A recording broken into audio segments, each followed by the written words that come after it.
Fundamental right के series में आज हम लोग पहले आर्टिकल यानी कि अनुच्छेद नंबर पहला नहीं, फंडामेंटल राइट में पहला आर्टिकल 12 से चालू करेंगे क्लास। अनुच्छेद नंबर 12 जिसमें क्या बताया गया है, राज्य की परिभाषा।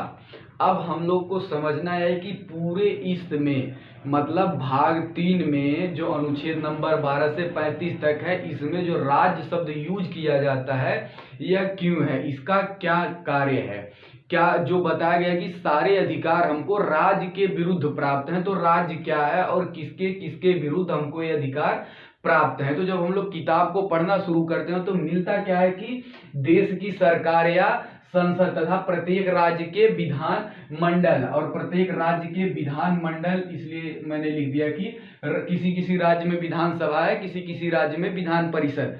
तो दोनों बातों को समझ लेंगे कि क्या विधान सभा और विधान परिषद जिन राज्यों में हो, तो इसीलिए विधान मंडल शब्द लिख दिया। उसके बाद क्या, स्थानीय स्वशासन। स्थानीय स्वशासन ये लोकल सेल्फ गवर्नमेंट में भी दो पार्ट होता है। एक क्या होता है, ग्राम पंचायत, और एक क्या होता है, नगर पालिका। ग्राम पंचायत और नगर पालिका, इन दोनों में। तीसरा क्या है, अन्य प्राधिकारी। ये सारे लोग क्या होंगे, राज्य होंगे। अभी तक हमने बहुत तरीके से पढ़ा है कि क्या राज्य है, क्यों राज्य है, राज्य के विरुद्ध प्राप्त है, एकदम रटा रटा है।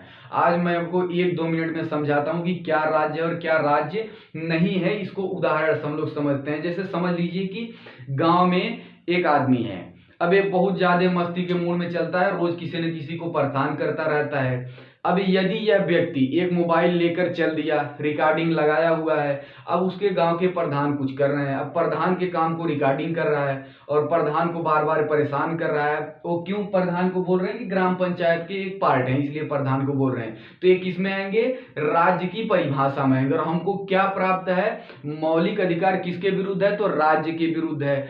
अब यदि वही व्यक्ति बार बार प्रधान को परेशान करता है तो रिकॉर्डिंग कर लिया, अब प्रधान को गुस्सा लग जाए कि इसको परेशान किया जाए। अब कहीं वो रोड से जा रहा हो, प्रधान कहे नहीं जाने देंगे तुमको, वो कह रहा नहीं हम जाएंगे, और प्रधान उसको उठा के पकड़ के बंद कर दे, तो भाई आपको कोई ऐसे कैद नहीं कर सकता। अब ये आपका आबाद संचरण, घूमना टहलना आपकी आजादी है। ऐसे हाल में आप उसके ऊपर क्लेम ला सकते हैं कि क्या, कि उसने हमको कैद करके रख दिया। तो किस पे मान लिया जाएगा कि राज्य किसी भी हाल में आपके अधिकार नहीं छीन सकता। लेकिन यही समझो लड़का खुरापाती है, दिन भर घूमता है, उसके पिताजी उसको घूमने के कारण पकड़ लें और बकायदे कूटते रहें, तब क्या कर सकता है, वो कहेगा कि मेरे मौलिक अधिकार का हनन हो रहा है। नहीं, अब अगर उसको गुस्सा लगता है तो किसके खिलाफ जाएगा, अपने बाप के खिलाफ जाएगा केस करने। वो स्टेट में इसमें नहीं जा पाएगा कि हमारे फंडामेंटल राइट का वायलेशन हुआ और राज्यदार होगा। और भी तरीके से इसको समझा जा सकता है। जैसे हम लोग समझ लें कि एक पुलिस है, पुलिस स्टेशन है, थाना है। अब थाने के सामने कोई आदमी बैठा रहता है, वो बैठ के इधर उधर झांकता रहता है, उसकी पत्नी भी बहुत परेशान है। वो सोचते हैं कि इतना ज्यादा खुरापात मचा है, इसको उठा के कहीं बंद ही कर दें।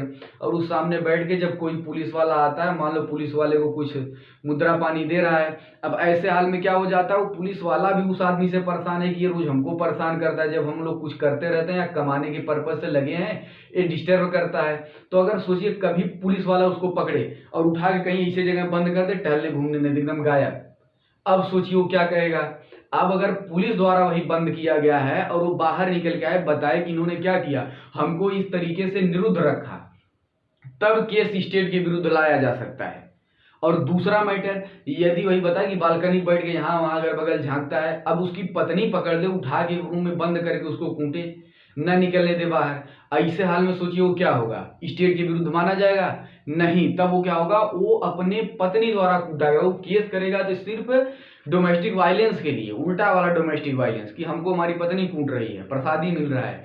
तो ऐसे हाल में समझिए वो क्या है, वो पत्नी स्टेट नहीं है, कि आपकी जो पत्नी है वो स्टेट नहीं है। स्टेट कौन है, स्टेट पुलिस वाले हैं, जो पूरी तरीके से इसे हम लोग समझ लेंगे क्या स्टेट है। जैसे इधर नेताजी हो गए, सांसद, सांसद के नीचे विधायक जी हो गए, ये भी क्या स्टेट है। और उस लेजिस्लेचर जहाँ से कानून बन रहा है उसके नीचे क्या हो गए, स्थानीय स्वशासन, इधर ग्राम पंचायत में प्रधान, ब्लॉक प्रमुख, ये लोग आ गए, नगर पालिका चेयरमैन, सभासद लोग आए, अन्य प्राधिकारी, ऐसे लोग आ गए। जैसे और भी आसानी से याद कर लीजिए, इधर हो गए हेलीकॉप्टर वाले, तो जहाज लेके उड़ रहे हैं दिल्ली तक, उसके बाद आ गए फॉर्चूनर वाले, उसके बाद आ गए पैसा वैसा जुगाड़ करके स्कॉर्पियो लेके चुनाव लड़ने वाले, उसके नीचे आ जाइए कहीं इधर उधर मार छीन के कुछ पैसा कमा के लगा के वैगनार वाले। तो एक क्रम है इनका, जैसे देश में याद करना चालू करें, देश की संसद, संसद के नीचे राज्य के विधानमंडल, राज्य के विधानमंडल के नीचे आ जाए ग्राम पंचायत और नगर पालिका हो गया, उसके नीचे आ जाए तो यहाँ से जुड़े पूरे क्रम में अधिकारी लोग थे। ये सारे किस में आते हैं, स्टेट की परिभाषा में। और यहाँ से जो क्वेश्चन बनते हैं हम लोग समझ लें कि पूछता तो सिर्फ यही है कि राज्य की परिभाषा है, लेकिन अब आप राज्य समझकर जितना इसमें जहां जहां राज्य शब्द मिले मौलिक अधिकार में उसको समझ के पढ़िए, तो एक बेहतरीन आनंद आपको आएगा कि अब इसको समझते हुए चल रहे हैं। और जैसे इसमें क्वेश्चन होता है कि मौलिक अधिकार हमें किसके विरुद्ध प्राप्त है, तो राज्य के विरुद्ध प्राप्त है। मौलिक अधिकार क्या प्रवर्तनीय है, हाँ मौलिक अधिकार प्रवर्तनीय है। क्यों, यदि वो आपको पकड़ा और राज्य के विरुद्ध आप केस किए, और जब केस किए तो वो आपको न्यायालय ने आपको अधिकार दिलाया, तो इसी को क्या बोलेंगे, प्रवर्तन होना, यानी कि लागू होना। तो ये है अनुच्छेद नंबर 12, इससे जुड़े कुछ क्वेश्चन, इससे जुड़ी बातें जो हम लोग एक बेहतरीन तरीके से समझ चुके हैं।